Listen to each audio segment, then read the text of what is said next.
The day Texas News 5 taped the Routiers celebrating what would have been Devin's 7th birthday, realized there was another camera out there. In an effort to further their investigation, Rowlett police had hidden a camera at the site. But during Routier's trial, defense attorneys claimed this was illegal. An FBI investigation did not turn up the same conclusion.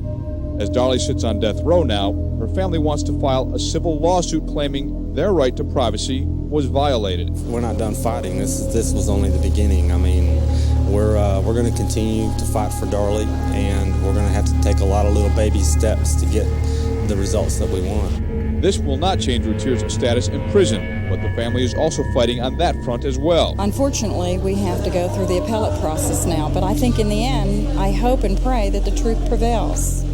The whole family believes in Darlie. We know she didn't do it, even more so now. They believe in her so much, Cyrilda Routier, Darren's mother, said she and her husband are going to sell their home. Why? We're doing a $100,000 reward.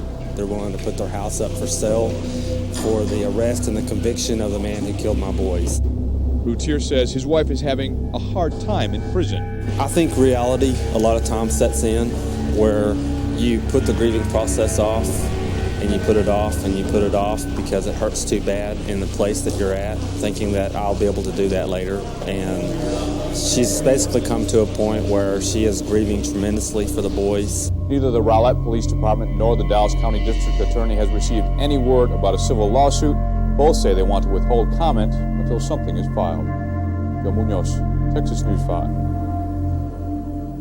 The questioning of Detective Jimmy Patterson went fairly routinely until defense attorney Doug Mulder asked about a microphone Rowlett police had hidden at the graves of Devin and Damon Routier. Patterson said officers had hoped for some type of graveside confession. Mulder asked if the district attorney knew about the attempt. Patterson said no. The defense then asked if the detective knew that the hidden microphone was illegal. Patterson did not answer and later stopped testifying completely, saying he wanted an attorney to represent him before further questioning. I understand he's counseling with his lawyer to find out whether or not he's going to assert his Fifth Amendment rights against self-incrimination. I don't think that anything illegal was done by the Rowlett Police Department.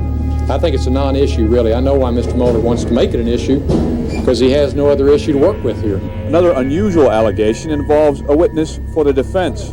Mercedes Adams, who was here last week but did not testify, told Texas News 5 she feels Darlie's attorneys were trying to shape her testimony. Adams says Darlie Routier told her the night of the attack she awoke with her attacker sitting on her torso, his face nearly in hers. But Adams says a defense attorney told her that is not what Routier said to her. She says the attorney said, "No, he was on Darlie's legs." And I said, "No, I mean, he was on top of Darlie."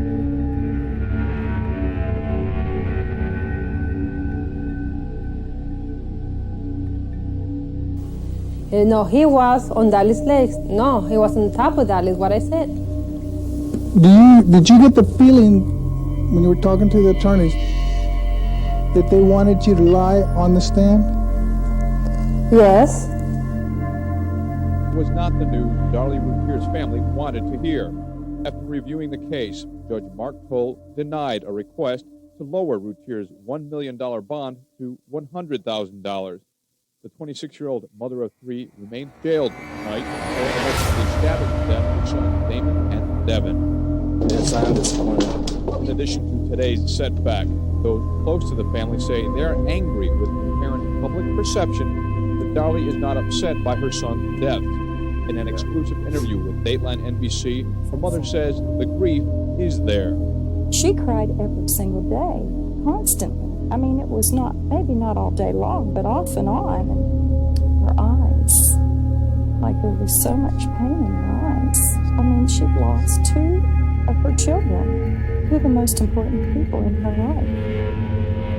Can you imagine how she feels now that she's lost Drake also? She lost Drake Wednesday when a juvenile court judge gave custody of the infant to his paternal grandparents. Father Darren was allowed supervised visitation. Contact with Darlie was cut off. The child was greeted in Lubbock Thursday by ribbons and cheers. For some strange reason, the word is to my grandbabies, and I'm going to make sure this inside feels good inside, and I am going to do exactly about the court order regardless of what it is. Though the family says they will abide by the juvenile court order, they're already gearing up to challenge the district court. And they say within the week they're going to appeal the outcome of the bond reduction hearing. Joe Munoz, Texas News 5.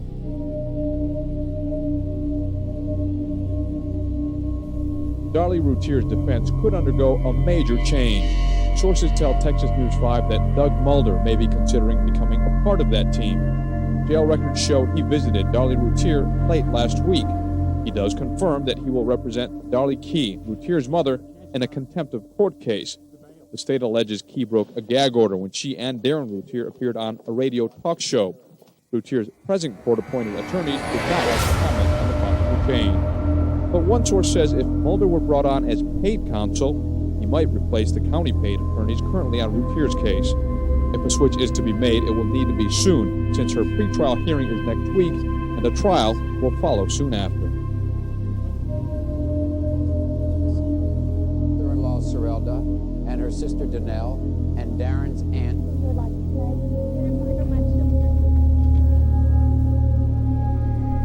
It's difficult. It's not something that you want to have to do. Why did you? If somebody kills their children like that, you have no choice. She looked me right in the eyes and she said, "Mom, I did not kill my children."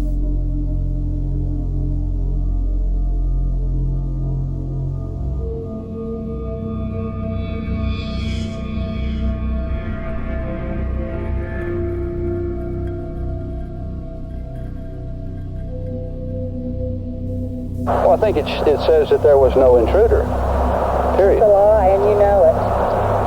Do I have to interview in front of this trailer trash over here? Hey, don't even start. He's running for a new position, probably. What is it, He's an attorney now. Well, I can appreciate family members, supporting members of their family. I mean, if your family won't support you, who will? I just don't appreciate the way they've gone about it. It's sort of understandable when victims of families say things, in this kind of circumstance. But I would have thought that Mr. Kinney would have had the good sense to refrain from commenting.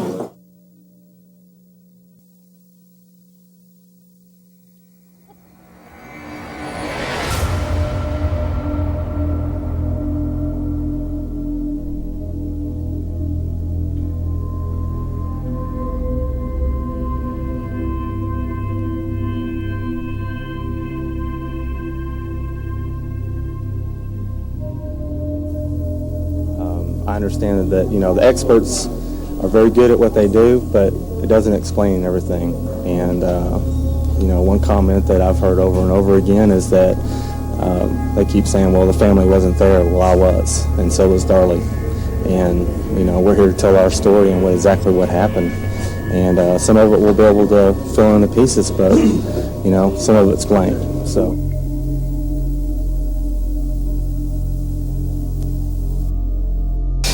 Darlie Routier was hustled in quickly for what may have been her toughest day in court yet. Testimony from Dr. Alex Santos, the physician who operated on her the morning of the attacks, seemed to contradict Routier's story of being attacked. He said the wound to her throat, scars still visible as she sat in court, was medically superficial. He said it cut through skin, fat, and thick muscle, but was not life-threatening. Family members were surprised to hear that. How can it be superficial when it's supposed to be in the medical report that we have that it nicked the current nerve but didn't penetrate it? I told her it was potentially dangerous, that it could have been that she was very lucky. If the wound had gone deeper, she could have had a very serious injury. But as it turned out, she was very lucky that it was not a life-threatening injury. Dr. Santos said the wound to Routier's arm here was not typical of a defense wound, nor were the cuts on her fingers right here. He says normally you would hold your hands up like this to protect yourself from someone trying to stab you. He said that would result in penetrating wounds in your hand, not two small cuts here. They may not be typical, but I think when we're through, I think I expect the jury to agree with us that they are defense wounds. He just said it may or may not be what he would expect. Santos also discussed bruising on Routier's arm, seen here the day she was arrested. Santos says he did not see the bruising the morning of the attack. He noticed it 4 days later at a checkup. The doctor said he did not believe the bruise was caused by the stab wound to her arm. He testified it most likely happened days after her boys were killed. Now, this raises even more questions in a case already riddled with mysteries. In Kerrville, Joe Munoz, Texas News 5.